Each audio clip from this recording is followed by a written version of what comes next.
오늘 말씀의 제목은 기도를 들으시는 하나님이십니다. 하나님은 어떤 분이시냐, 그 하나님의 성품을 오늘 우리가 읽은 창세기 18장에 잘 깨달을 수 있어요. 우리 한번 따라 하십시다. 하나님은 기도를 절대로 귀찮아하지 않으신다. 짜증내지 않으신다. 화내지 않으신다. 진노하지 않으신다. 불평하지 않으신다. 하나님은 나의 기도를 들으시고 또 들으시고 또 들으시고 또 들으시고 또 들으셔도 짜증내지 않으신다. 아멘. 이게 무슨 소리인지 여러분이 얼른 이해가 안 되시나 본데, 여러분 우리 집사람이 저에게 뭘 얘기했는데 제가 잘 못 알아듣잖아요. 그래서 내가 2번 물어요. 지금 뭐라고 그랬어? 잘 못 알아들었어? 그러면 2번째 이야기를 할 때는 첫 번째 이야기보다 톤이 약간 높아집니다. 그래도 또 못 알아들었어요. 그래서 무슨 얘기인지 잘 못 알아들었어. 다시 한번 좀 해줘봐.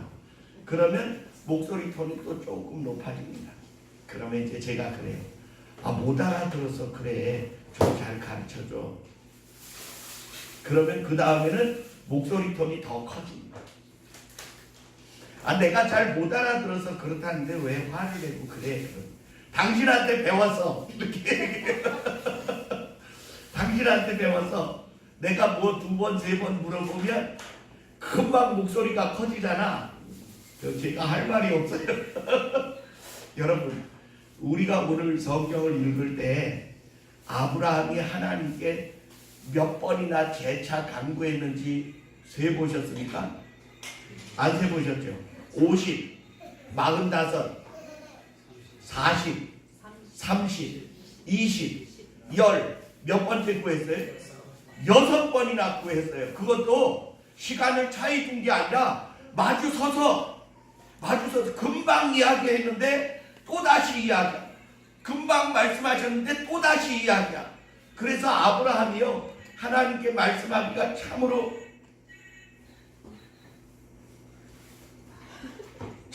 힘들어서 미안해가지고 죄송스러워서 티끌과 같은 나라도 다시 구하오. 내가 부족하지만 다시 구하오. 계속 그렇게 이야기를 합니다. 그러지 그때까지.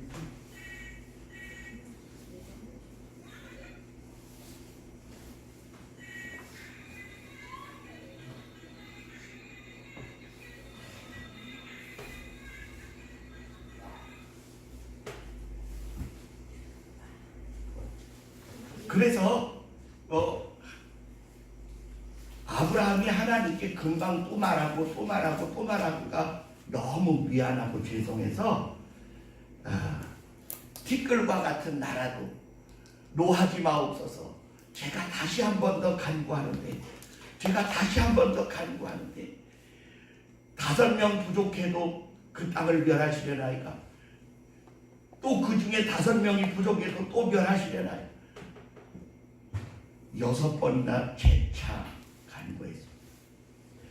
근데 여러분 한번 따라합시다. 하나님은 한 번도 톤이 높아지지 않고 짜증내지 않으시고 속상해하지 않으시고 똑같이 말씀하십니다. 그래도 그럴 이유가 조금 있기는 있어요. 아브라함이 방금 전에 이 하나님과 그 천사를 융숭하게 대접해 드렸거든요. 앞에 가서 전하고 우리 집에 들어오셔서 발을 씻으시고 그리고 쉬셨다가 가십시오. 그리고는 고운 가루로 떡을 만들고 송아지를 제일 좋은 걸 잡아서 급히 요리해서 마음껏 드시게 했어요. 그랬더니 하나님 말씀하시기를, 내가 다시 돌아올 때에 내 안에 사라에게 아들이 있으리라. 사라가 말이에요. 장관부 밖에서 자기 들었어요. 자기는 이제 여성으로서의 이제 임신할 수 있는 기능이 다 끊어졌는데 그 이야기를 듣고 웃었어요. 내가 이렇게 늙어서 노쇠했는데 무슨 아기를 가질까? 그랬더니 장막 저쪽에 보지도 않은 곳에서 주님이 말씀하십니다. 사라야 왜 웃느냐? 하나님의 말씀이 왜 능치 못함이 없겠느냐? 아니요 안 웃었습니다. 아니라 내가 웃었느냐? 그러고도 화를 내지 않으세요. 한번 따라하십시오. 대접을 용숭이 받아서 그러셨을까? 아니면 원래 그런 분이실까? 제가 볼 때는요, 아브라함의 용숭한 대접도 상당한 효과가 있었으리라고 봅니다. 그래서 뇌물을 주는 사람이나 힘든 부탁을 하는 사람이 용숭한 대접을 해놓고 부탁을 하면 차마 거절 못하는 경우가 많이 있는 거예요. 근데 여러분, 하나님은 아브라함에게 용숭한 대접을 받아서 그러신 분이 아니라, 한번 따라합시다. 하나님은 본래 그러신 분이시다. 뇌물에 약하신 분이다. 얼마나 오래 참으셨느냐? 소돔과 고모라 성에서 올라오는 기도 중에 너무나 악행이 많다고 하나님을 향하여 탄원하는 기도를 들으시고 바로 그 땅을 진멸하신 게 아니라 아랍으로 내려오셨다는 거예요. 뭐 하나님은 다 아시는데 뭐하러 내려오시기까지 하셨을까? 거기에는요, 혹시 나의 진노에 의하여 애매히 고난 당하는 자가 혹시 있을까 하여 내려오셨어요. 내려오셨는데 아브라함을 먼저 만나십니다. 그리고 아브라함에게 이렇게 말씀하세요. 내가 이제 하려는 것을 아브라함에게 알리지 아니하랴? 내가 소돔과 고모라 성에 올라오는 이 많은 탄원에 대하여 아랍어로 내려왔다. 그랬더니 아브라함이 아이고 저 소돔과 고모라 성을 멸망시키시려나 보다. 그런데 그 성에 누가 살아요? 아브라함의 조카 롯의 가족이 살아요. 차마 아브라함이 나의 조카 롯이 거기 사는데 그 성을 좀 멸하지 않으시면 안 되겠습니까? 이렇게는 말을 할 수가 없었어요. 그러니 6번씩 다시 간구하는 동안에 한번 따라합시다. 하나님이 아브라함 마음을 모르셨을까? 모르실 리가 없죠. 모르실 리가 없죠. 그러면 한번 제가 더 물어볼게요. 6번 했으니까 완전수는 7번인데 한 번 더 했으면 어떨까? 10명이 아니라 5명이면 어떨까요? 2명이면 어떨까요? 1명이면 어떨까요? 왜 거기까지 안 물어봤을까? 어차피 들어주실 것 같으니까. 아멘. 와, 우리 권사님 확실히 믿음이 좋아. 이 정도 했으면 하나님이 이제 알아서 해주시겠지. 저 같으면 믿음이 부족해서 재빨리 말을 타고 그 두 분보다 앞질러 소돔성에 가서 롯에게 말하기를 야 빨리 나와 이 성 멸망당하게 생겼다 이렇게 꺼내왔을 것 같은데 아브라함이 그냥 돌아서서 어디로 가요? 자기 집으로 가요. 하나님이 10명이 있을지라도 내가 그 성을 멸하지 아니하리라 이렇게 동일하게 처음 질문할 때와 마지막 간구할 때의 모든 요청에도 동일한 톤으로 말씀하시는 그 내용을 들을 때 아브라함 속에 믿음이 생겼어. 주님은 그 중에 한 명의 의인이 있더라도 그들을 한꺼번에 멸하실 분은 아니시구나를 여러 번 간구하는 동안에 터득했어요. 아멘. 우리 한번 따라합시다. 기도를 많이 하면 하나님의 마음과 뜻과 계획이 전달되어 깨달아진다. 아멘. 기도 안 해본 사람은 몰라요. 해본 사람은 하나님은 나의 기도를 물리치시는 분이 아니시구나. 네. 내가 이토록 6번이나 간구할 때 하나님이 내가 왜 이렇게 매달려 그 악행하는 소돔과 고모라 성 사람들을 위하여 간구하는지에 대한 아브라함의 간절한 심령을 하나님이 아셨어요. 그래서 두 천사가 소돔성에 들어가서 누구를 만나요? 롯을 만나요. 그리고 그 롯의 가정을 그곳에서 탈출시켜 그 성이 멸망당할 때 그들이 멸망당하지 않게 하신 것은 아브라함의 간곡한 기도와 소원이 그 하나님에게 전달되었기 때문에 네.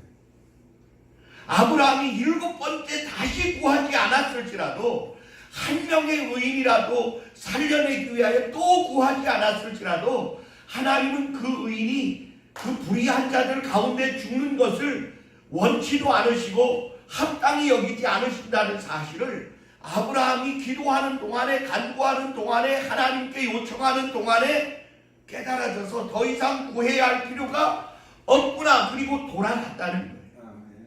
롯을 구하기 위해서 돌아갔어요? 아니면 그냥 자기 곳으로 돌아갔어요? 자기 집으로 돌아갔어요.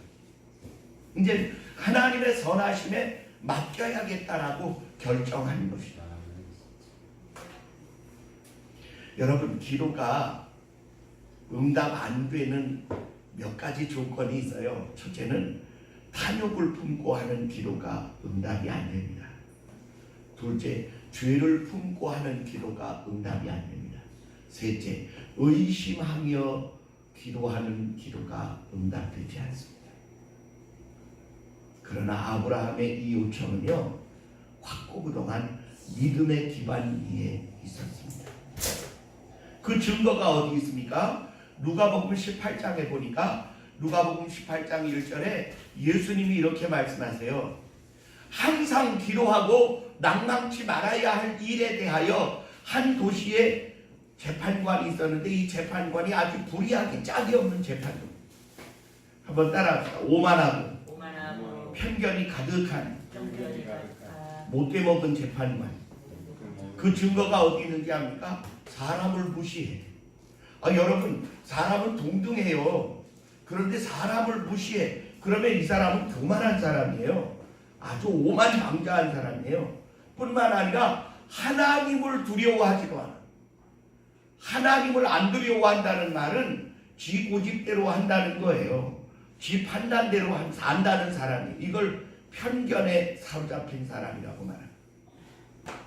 지금 우리나라가요, 사법부 문제로 이제 막 들끓고 있습니다.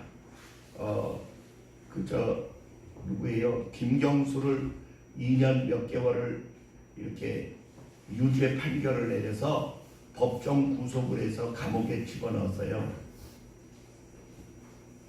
그랬더니 예전에 박근혜 대통령을 재판에서 구속시켰을 때는 명판사라느니 다시 없는 현명한 판단이라느니 그렇게 추앙을 하고 막 칭찬을 하고 하늘 높여주더니 문재인 대통령의 측근인 김경수를 2년 몇 개월을 이렇게 해가지고 한 사람이 똑같은 사람이에요, 판사가.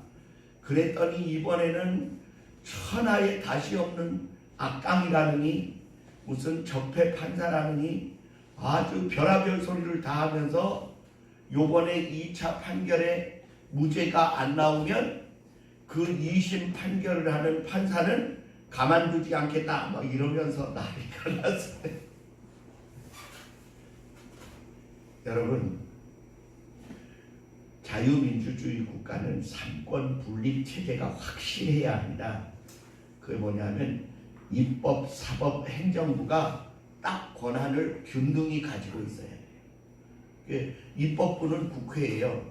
행정부는 청와대고 그 다음에 사법부는 법무부예요. 그러니까 입법, 사법, 행정이 이렇게 삼각으로 딱 묶여져 있어서 삼각형이 되어 있을 때 자유민주주의 체제는 견고하여 삐끄덕거리지 않게 됩니다. 그런데 지금 우리나라가 일본에 대하여 이제 개인적 보상 판결을 해라라고 하는 우리나라 사법부 판결이 났어요. 그래 이제 일본에서 난리가 났죠. 뭐라고 난리가 났느냐? 아니 그거 이전에 다 한일 청구권 보상에 다 보상이 된 내용인데 이걸 왜 또 이제 또 보상을 하라고 하느냐? 이것은 법에 맞지 않는다. 여러분, 제가 만약 살던 집을 팔았어요. 팔아서 이제 그 집값을 받았어요. 1억 원을 받았어요. 그런데 그 1억 원을 받고 나서 계약이 다 끝났거든요. 그런데 내가 그 사람에게 다시 청구를 하는 거예요. 그 내가 문짝을 가느라고 30만 원을 더 추가했는데 문짝값을 더 내놔야 됩니다. 내가 변기를 갈고 싱크대를 갈았는데 200만 원 들었는데 그거 값을 다시 내야 됩니다. 그러면 말이 돼요, 안 돼요? 말 안 돼요. 그거 집을 팔았을 때 그게 다 그 집 안에 들어가 있었던 거예요. 그걸 다시 또 청구한다는 것 자체가 비상식적이고 비도덕적이고 반불법적이고 그러니까 불법적인 거예요. 이걸 일사부재리의 원칙이라고 해서 한 사람이 도둑질을 하다가 걸려서 1년 동안 감옥에 들어갔다 나왔어요. 그런데 또다시 그 죄를 통하여 1년 더 살아라 그렇게 감옥에 집어넣을 수 없거든요. 그래 일본에서 한일 청구권 협정에 모든 일본 지배 체제 내에 있었던 그 비용을 우리는 보상을 했다. 우리는 그 돈 가져다가 포항제철 만들고 이렇게 고속도로 만들었거든요. 그랬더니 올 초에 문재인 대통령이 뭐라고 말하냐면 우리나라는 삼권 분립이 확고한 나라이기 때문에 법원의 판결을 존중해야 된다. 그러면서 우리나라 사법부의 판결에 일본은 따라라 이렇게 이야기를 했어요. 그런데 김경수 사건을 계속해서 판을 흔들고 있는 거예요. 그것은 본인이 말한 말을 본인이 뒤집는 거예요. 지금 우리나라에 이러한 어리석은 일들이 계속되는 일이 뭐냐? 하나님을 두려워하지 않고 사람을 무시하는 이 불의한 재판관과 같은 사람이 지금 나라를 다스리고 있기 때문에 이 나라가 시끄럽기 짝이 없는 거예요. 근데 여러분 이렇게 불의한 재판관이라 할지라도 한번 따라 이렇게 불의한 재판관일지라도 과부가 끊임없이 찾아가서 나의 원수에 대한 나의 원한을 풀어주소서 계속 두들기면 그가 말하기를 이렇게 말했다는 거예요. 내가 하나님을 두려워하지 않고 사람을 무시하는 재판관이지만 이 과부의 송사는 들어줘야 되겠다. 안 들어줬다가는 끊임없이 찾아와 나를 괴롭게 하리니 내가 그의 소원을 풀어주리라. 이렇게 말하였다. 이 말을 누가 하신 말이냐면 예수님이 하신 말씀이에요. 그러면 말씀하시기를 불의하고 악하고 편벽에 가득한 못돼 먹은 재판장이라도 끊임없이 찾아가서 간구하고 간청하면 들어준다는데 하물며 하늘에 계신 너희 아버지께서 너희의 구하는 바 왜 좋은 것을 주시지 않겠느냐? 왜 너희 기도를 응답해 주시지 않겠느냐? 기도하다 중간에 멈추는 어리석은 사람들아, 항상 기도하고 낭망치 말아야 할 일에 대하여는 불의한 재판관도 말을 들으니 하나님께 구하라. 아멘. 언제까지 구하면 돼요? 주실 때까지. 아멘. 한번 따라해요. 주실 때까지 계속 구해야 한다. 아멘. 아멘. 하나님은 어떤 분이시냐면 아까 제가 맨 처음에 말씀드렸듯이 성도의 기도를 귀찮아하시는 분 아니십니까? 아멘. 성도의 거듭되고 또 거듭되는 기도에도 짜증내는 분이 아니시고 귀찮아하시는 분이 아니시고 거절하는 분이 아니시고 아멘. 기쁘게 들으시기를 원하시는 분이십니다. 아멘. 만약 누가 나한테 한 자리에서 6번이나 계속 똑같은 말로 내게 뭐를 해달라고 했다면 저는 아마 6번 듣는 동안까지 그 자리에 있지 않을 것 같아. 도망을 가든지 소리를 지르든지 안돼! 그리고 짜증을 내든지. 근데 하나님은요, 그 자리, 마주선 자리에서 6번씩 간구하는 그 간구에도 똑같이 대답하시죠. 아멘. 예수님 안에 계시는 이가 누구냐면 하나님이세요. 내가 아버지와 하나라. 나를 본 자는 아버지를 보았느니라. 믿지 못하겠거든 내가 하는 일을 보고 믿으라. 아버지께서 내 안에, 내가 아버지 안에 있느니라. 그렇게 말씀하셨어요. 그리고 또 말씀하시기를 내가 하는 말은 내가 하는 말이 아니라 내 아버지께서 주신 말씀 들은 대로 내가 너희에게 말하였다. 말씀하십니다. 그러니까 하나님은 어떤 분이시냐 하면 우리의 기도를 들으시기를 즐거워하시는, 아멘. 기뻐하시는. 아멘. 우리 집에 2딸이 있어요. 그런데 우리 집사람이 누구를 더 사랑하는지 보면 자기 주변에 있었던 이야기를 정말 엄마에게 숨김없이 말을 잘하는 딸을 좋아해요. 맞아요. 뭐 맛있는 거 사다 주고 뭐 선물을 사다 주고 그래도 입을 딱 닫고 자기가 요즘 어떻게 사는지, 요즘 심경의 변화가 뭐가 있는지 전혀 말을 하지 않는 그런 딸을 사랑하는 게 아니고, 요즘은 뭐가 속상하고 뭐가 즐겁고 내가 요즘 어떤 일을 당했는데 그 일이 어떻게 해결돼서 내가 얼마나 행복한지 뭐 그런 이야기를 주절주절 이렇게 얘기하는 딸을 사랑해요. 아멘. 옛날 우리 어른들이 뭐라고 그러셨는지 알아요? 곰 같은 마누라하고는 못 살아도 여우 같은 마누라하고는 살아. 그게 무슨 소리냐면 입 꼭 닫고 무슨 어려움이 있는지 무슨 즐거움이 있는지 요즘 삶이 어떤지 아무 말 안 하는 곰 같은 마누라보다 요즘 무슨 일들이 있었는지를 끊임없이 남편에게 종알종알 이야기하고 또 얘기해주는 사람이 사랑받는 사람이에요. 아멘.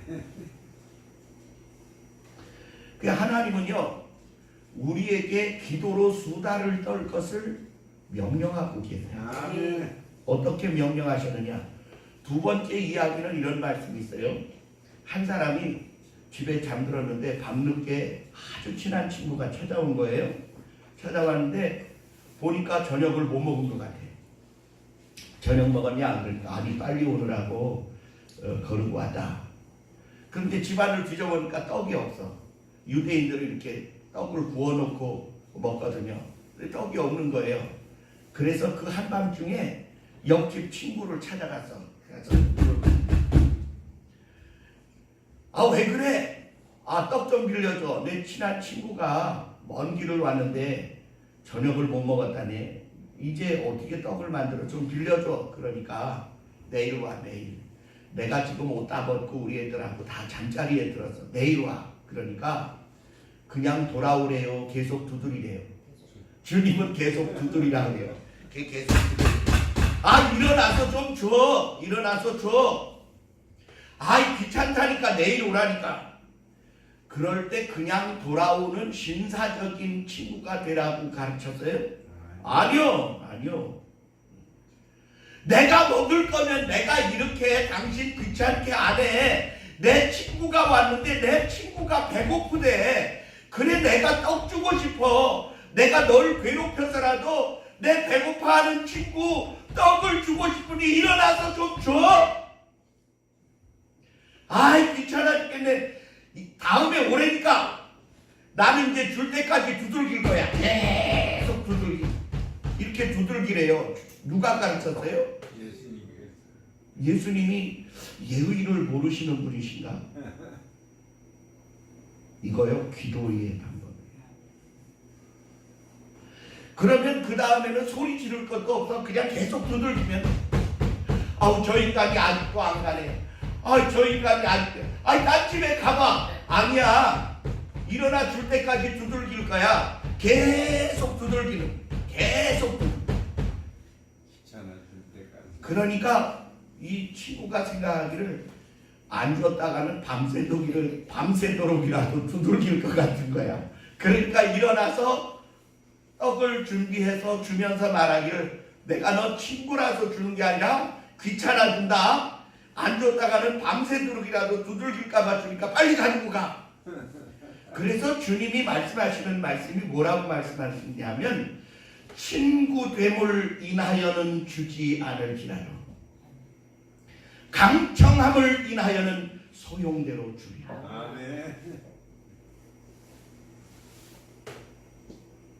그래 예수 믿는 사람이 이거 끈질길 때가 있어. 이게 주님이 가르쳐 주신 방법이기 때문에. 아멘. 아니 예의가 없잖아요. 무례하잖아요. 근데 예의보다 무례함보다 더 귀중한 게 있어. 친구를 사랑하는 마음에 그 친구의 배를 채워줘야 되겠다고 하는 뜨거운 열망이 예의고 체면이고 인격이고 뭐 질서고 뭐 상식이고 따질 게 없다는 더 귀중한 일 때문에는 그런 것들을 무시해야 할 필요가 있다 없다? 무시해야 할 필요가 있다는 거예요. 그럼 오늘 우리가 하나님께 기도하는 기도의 방법에는요 어떤 방법이 있느냐? 예의고 체면이고 상식이고 질서고 따질 필요가 없을 때가 있다고요. 믿으시면 아멘. 내 죽어가는 생명에 내 식구들이 살아나게 하기 위해서는 생명이고 체면이고 따질 필요가 없이 기도해야 할 참된 필요가 우리의 삶에 있어요. 그걸 위해 기도해야 해. 하다가 마는 게 아니고.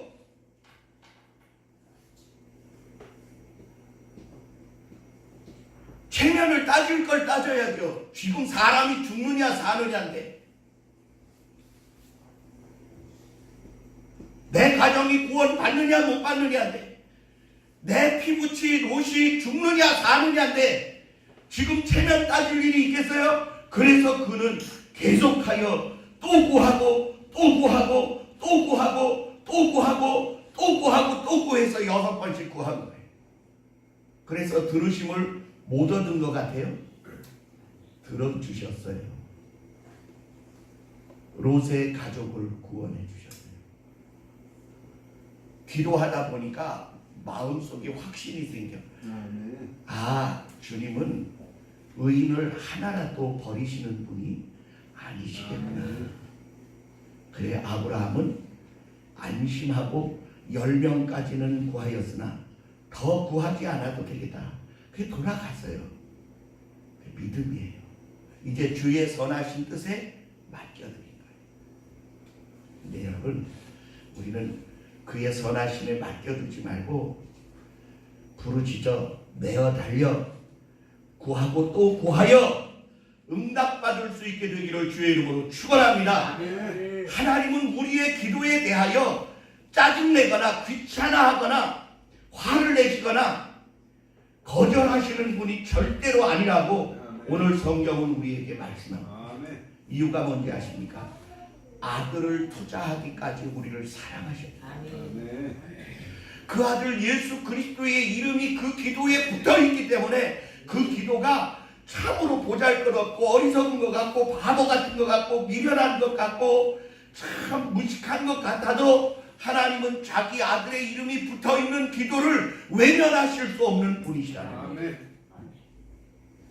오늘 이 설교를 통하여 여러분 안에 있는 의심이나 죄악이나 두려움이 싹 사라질 수 있게 되기를 주의 이름으로 축원합니다. 아멘. 우리의 믿음의 첫 번째 조건의 첫 걸음이 뭔지 압니까? 하나님은 어떠한 경우에도 참되시고 의로우시고 진실하시도다예요. 아멘. 그 믿음이 없이 우리가 뭐 때문에 그 하나님을 의지하고 믿고 삽니까? 그 하나님은 참되신 분이에요. 예수님이 가르쳐 주신 이 강청의 기도에 대하여 주님은 이렇게 말씀하시고 말씀을 끝내십니다. 내가 다시 올 때 믿는 자를 보겠느냐? 내가 다시 올 때 믿는 자를 보겠느냐? 예, 주님 다시 오실 때 우리를 만나시고 기뻐하시며 내 너희의 기도를 항상 듣고 있었다고 말씀하시는 칭찬의 음성을 받으시기를 주의 이름으로 축원합니다. 아멘. 사랑과 은혜가 충만하신 우리 주 아버지 하나님은 진실한 기도를 거절하지 않으시고 외면하지 않으시며 귀찮아하지 않으시고 짜증내지 아니하시고 분노하지 않으시며 그의 성도들의 기도를 성실히 들으시고 응답하시는 분이심을 믿습니다. 항상 기도하고 낭망치 말아야 할 일에 대하여서도 불의하고 사람을 무시하고 하나님을 두려워하지 않는 악한 재판관이라도 거듭되는 감청에 의하여 들으심을 얻는데 하물며 하늘에 계신 선하신 너희 아버지께서 그 사랑하시는 자녀의 밤낮 구하는 바 간구의 기도와 강청의 기도를 외면하시겠느냐? 거절하시겠느냐? 잊어버리시겠느냐? 왜 들어주시지 않겠느냐? 말씀하시며 친구됨을 인하여는 일어나 주지 아니할지라도 강청함을 인하여는 일어나 소용대로 주리라 말씀하십니다. 우리는 이 같은 일들을 능히 이끌어낼 수 있는 믿음의 성공자들이 되어줄 수 있는 뜨거운 믿음의 소유자들이 되게 하여 주옵소서. 아멘. 예수님 이름으로 감사하며 기도합니다. 아멘.